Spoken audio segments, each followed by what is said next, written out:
the theory that I think best explains modern crime is social disorganization theory, because I think that the people that you grow up with and the people that you surround yourself with when your brain is forming and when you're growing up explains what you do in the future. With a lot of serial killers, we see a lot of child abuse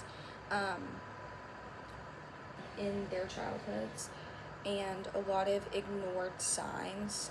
Like with Israel Keys, he was a serial killer, and he was torturing and killing small animals in the forest, which is like a telltale sign of someone who wants to kill something, and they will ramp up eventually.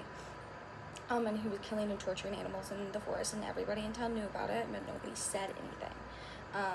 So I think it's also the community that you surround yourself with has to look out for you and has to look out for those signs, especially with bigger crimes like that, and also with the critical feminist view. I think with a lot of violence towards women, I think male socialization plays a big role in that, because of how we grow up and how women are more expressive with their feelings, men are more hidden with their feelings, and women are taught and socially are supposed to be more empathetic, more understanding, more in tune with other people's emotions, especially because biologically they're meant to be mothers. Not saying you should, not saying you have to, but biologically they are. And so it's usually with female killers we see a lot of really strong emotions, like jealousy, anger, rage, or they hate men because either it was their father, their brother, or they were raped or sexually assaulted, and even further than that, if they tell a man, like, oh, this happened to me, sometimes men don't care. I'm not saying all men, but I'm saying a lot of men. Whenever they tell them, they won't care. And so that then creates further buildup of anger and resentment towards men. And since they aren't opening up about this, they are not told, like, oh, not all men are like this. And so when all of those things come together, social disorganization and critical feminist theory, I think that explains a lot of our crimes in society today. And I also think that the opportunity to commit crime is always there. It's always like right in front of you.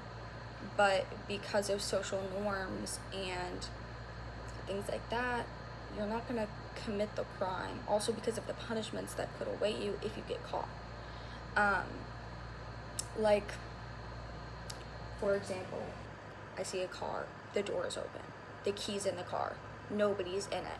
I have an easy chance to commit a crime, but am I going to commit that crime? No, because it's going to affect that other person. So I think if you take emotions out of it, I think that I would commit crime if I didn't have emotions, but I do, and I care about people. So that's my take on that.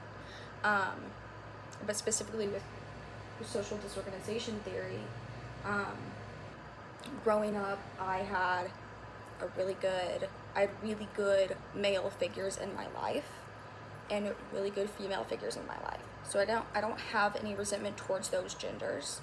And my parents have a really good relationship. They love each other.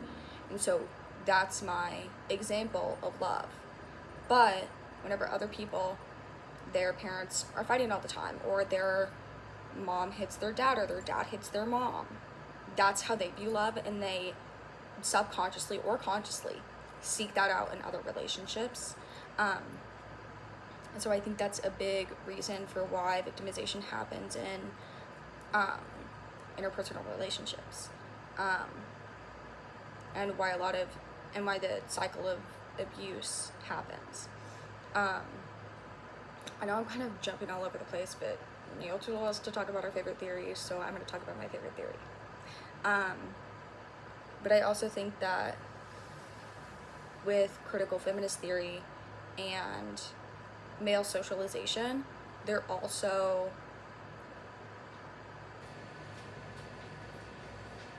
taught to, what's the word?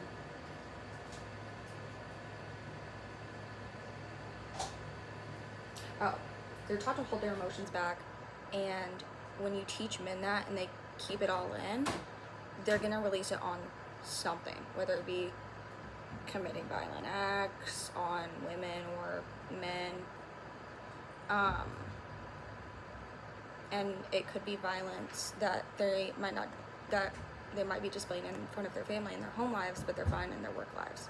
And so it's a lot of compartmentalization, which will build up eventually, and they have to take care of that themselves because we don't know what's going on. Anyways, those are my favorite theories that I think explain contemporary criminology today. Thank you so much for listening. Bye.